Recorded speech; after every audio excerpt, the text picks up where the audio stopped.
Je voudrais commencer par rappeler les exigences officielles de l'épreuve de dissertation philosophique au baccalauréat, telles qu'elles sont définies dans le bulletin officiel numéro 25 du 19 juin 2003, et dont les exigences sont toujours actuellement en vigueur. Je cite, « La dissertation est l'étude méthodique et progressive des différentes dimensions d'une question donnée. À partir d'une première définition de l'intérêt de cette question et de la formulation du ou des problèmes qui se trouvent impliqués, l'élève développe une analyse suivie et cohérente correspondant à ces problèmes, analyse nourrie d'exemples et mobilisant avec le discernement nécessaire les connaissances et les instruments conceptuels à sa disposition. » Donc, je retraduis, la dissertation de philosophie au baccalauréat a un double objectif. D'abord, réfléchir aux problèmes posés par le sujet, ce qui suppose de formuler clairement une problématique au départ de la dissertation, en reformulant et en explicitant le libellé du sujet. Et ensuite, mobiliser ses connaissances philosophiques au service de la réflexion et, plus largement, mobiliser sa culture générale, c'est-à-dire ses connaissances historiques, scientifiques, artistiques, etc. Alors, en ce qui concerne l'organisation du devoir, le devoir est structuré de la façon suivante. Il comporte nécessairement une introduction, un développement, lequel comporte lui-même 2 ou 3 parties, et enfin une conclusion.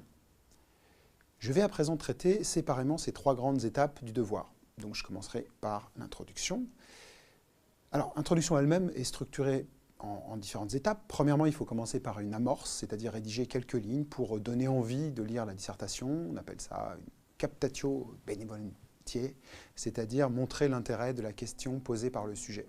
Ensuite, il faut analyser le sujet en définissant rapidement les principaux termes afin de formuler clairement une problématique. On ne doit pas se contenter de recopier ni même de reformuler le sujet différemment.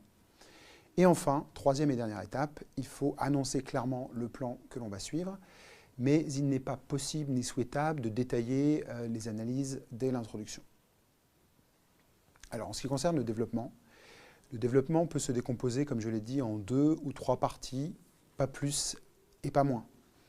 Il peut suivre une démarche que l'on appelle dialectique ou l'une des nombreuses variantes du plan dialectique qui peuvent être inventées justement à partir de ce modèle de base. Alors, le modèle de base correspond au plan classique type thèse, antithèse, synthèse, donc première, deuxième, troisième partie. Mais on peut raffiner ce modèle, par exemple, en suivant un ordre thèse, critique de la thèse, antithèse. Et d'autres variantes sont également possibles et peuvent être inventées quasiment à volonté.